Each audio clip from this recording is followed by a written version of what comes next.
Welcome to Charlesette Ministries, Read Through the One-Year Bible. We're going to be doing the reading for May 24. Let's get started. Let's begin in the book of 2 Samuel, chapter 4, verse 1, and we will be reading through chapter 6, verse 23. And when Saul's son heard that Abner was dead in Hebron, his hands were feeble, and all the Israelites were troubled. And Saul's son had two men that were captains of bands. The name of the one was Baanah, and the name of the other was Rechab, the sons of Rimmon the Beerothite, the son of the children of Benjamin.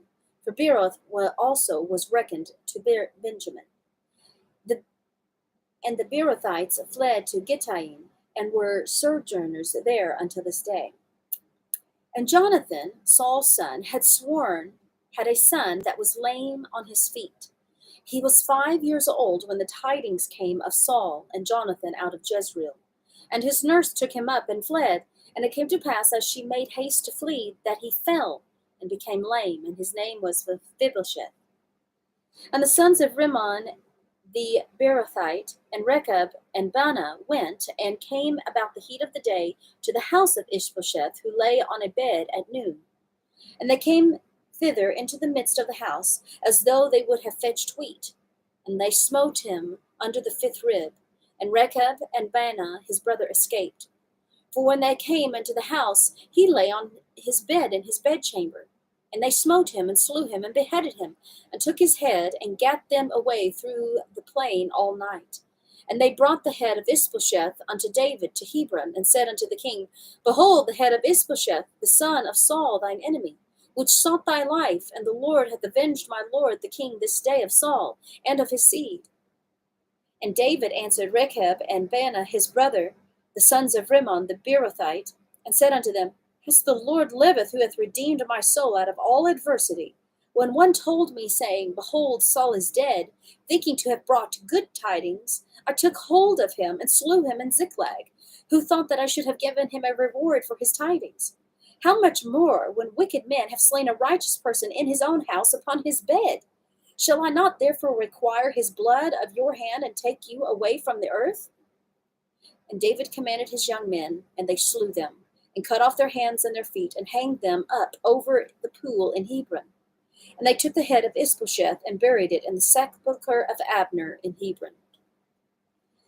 Then came all the tribes of Israel to David unto Hebron, and spake, saying, Behold, we are thy bone and thy flesh. Also in time past, when Saul was king over us, thou wast he that leddest out and broughtest in Israel. And the Lord said unto thee, Thou shalt feed my people Israel, and thou shalt be a captain over Israel. So the elders of Israel came to the king to Hebron, and David made a league with them in Hebron before the Lord, and they anointed David king over Israel. And David was 30 years old when he began to reign, and he reigned 40 years. In Hebron he reigned over Judah 7 years and 6 months, and in Jerusalem he reigned 33 years over all Israel and Judah.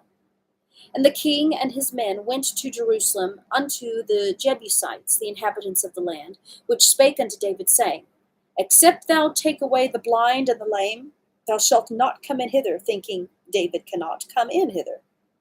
Nevertheless, David took the stronghold of Zion. The same is the city of David. And David said on that day, Whosoever getteth up to the gutter, and smiteth the Jebusites, and the lame and the blind that are hated of David's soul, he shall be chief and captain. Wherefore, said they, the blind and the lame shall not come into the house. So David dwelt at the fort, and called it the city of David. And David built round about from Millo and inward. And David went on and grew great, and the Lord God of hosts was with him. And Hiram, king of Tyre, sent messengers to David, and cedar trees, and carpenters, and masons, and they built David an house. And David perceived that the Lord had established him king over Israel, and that he had exalted his kingdom for his people Israel's sake. And David took him more concubines and wives out of Jerusalem, after he was come from Hebron, and there were yet sons and daughters born to David. And these be the names of those that were born unto him in Jerusalem: Shammua, and Shobab, and Nathan, and Solomon; Ibhar also, and Elishua, and Nepheg, and Jephhiah, and Elishama, and Eliada, and Eliphalet. And when the Philistines heard that they had anointed David king over Israel, all the Philistines came up to seek David. And David heard of it, and went down to the hold. And the Philistines also came and spread themselves in the valley of Rephaim. And David inquired of the Lord, saying, Shall I go up to the Philistines? Wilt thou deliver them into my hand? And the Lord said unto David, Go up, for I will doubtless deliver the Philistines into thine hand. And David came to Baal Perazim, and David smote them there, and said, The Lord hath broken forth upon my enemies before me, as the breach of waters. Therefore he called the name of that place Baal Perazim. And there they left their images, and David and his men burned them. And the Philistines came up yet again, and spread themselves in the valley of Rephaim. And when David inquired of the Lord, he said, Thou shalt not go up, but fetch a compass behind them, and come upon them over against the mulberry trees. And let it be, when thou hearest the sound of a going in the tops of the mulberry trees, that then thou shalt bestir thyself, for then shall the Lord go out before thee to smite the host of the Philistines. And David did so, as the Lord had commanded him, and smote the Philistines from Geba until thou comest to Gezer. Again David gathered together all the chosen men of Israel, 30,000. And David arose and went with all the people that were with him from Baalah of Judah to bring up thence the ark of God, whose name is called by the name of the Lord of hosts, that dwelleth between the cherubims. And they set the ark of God upon a new cart, and brought it out of the house of Abinadab that was in Gibeah. And Uzzah and Ahio, the sons of Abinadab, drave the new cart. And they brought it out of the house of Abinadab, which was at Gibeah, accompanying the ark of God. And Ahio went before the ark. And David and all the house of Israel played before the Lord on all manner of instruments made of fir wood, even on harps, and on psalteries, and on timbrels, and on cornets, and on cymbals. And when they came to Necron's threshing floor, Uzzah put forth his hand to the ark of God, and took hold of it, for the oxen shook it. And the anger of the Lord was kindled against Uzzah, and God smote him there for his error. And there he died by the ark of God. And David was displeased, because the Lord made a breach upon Uzzah, and he called the name of the place Perez Uzzah unto this day. And David was afraid of the Lord that day, and said, How shall the ark of the Lord come to me? So David would not remove the ark of the Lord unto him into the city of David. But David carried it aside into the house of Obed-Edom the Gittite. And the ark of the Lord continued in the house of Obed-Edom the Gittite 3 months. And the Lord blessed Obed-Edom and all his household. And it was told King David, saying, The Lord hath blessed the house of Obed-Edom and all that pertaineth unto him, because of the ark of God. So David went and brought up the ark of God from the house of Obed-Edom into the city of David with gladness. And it was so that when they that bare the ark of the Lord had gone 6 paces, he sacrificed oxen and fatlings. And David danced before the Lord with all his might. And David was girded with a linen ephod. So David and all the house of Israel brought up the ark of the Lord with shouting and with the sound of the trumpet. And as the ark of the Lord came into the city of David, Michal, Saul's daughter, looked through a window and saw King David leaping and dancing before the Lord, and she despised him in her heart. And they brought in the ark of the Lord and set it in his place, in the midst of the tabernacle that David had pitched for it. And David offered burnt offerings and peace offerings before the Lord. And as soon as David had made an end of offering burnt offerings and peace offerings, he blessed the people in the name of the Lord of hosts. And he dealt among all the people, even among the whole multitude of Israel, as well to the women as men, to every one a cake of bread, and a good piece of flesh, and a flagon of wine. So all the people departed, every one to his house. Then David returned to bless his household. And Michal, the daughter of Saul, came out to meet David and said, "How glorious was the king of Israel today, who uncovered himself today in the eyes of the handmaids of his servants, as one of the vain fellows shamelessly uncovereth himself." And David said unto Michal, "It was before the Lord, which chose me before thy father and before all his house, to appoint me ruler of the people of the Lord, over Israel. Therefore I play before the Lord. And I will yet be more vile than thus, and will be base in my own sight. And of the handmaids which thou hast spoken of them shall I be had in honor." Therefore Michal, the daughter of Saul, had no child unto the day of her death. Now let's go to the book of John, chapter 13, verse 31, and read through chapter 14, verse 14. Therefore, when he was gone out, Jesus said, "Now is the Son of Man glorified, and God is glorified in him. If God be glorified in him, God shall also glorify him in himself, and shall straightway glorify him. Little children, yet a little while I am with you. Ye shall seek me, and as I said to the Jews, whither I go you cannot come. So now I say to you, a new commandment I give unto you, that ye love one another as I have loved you, that ye also love one another. By this shall all men know that ye are my disciples, if ye love one another."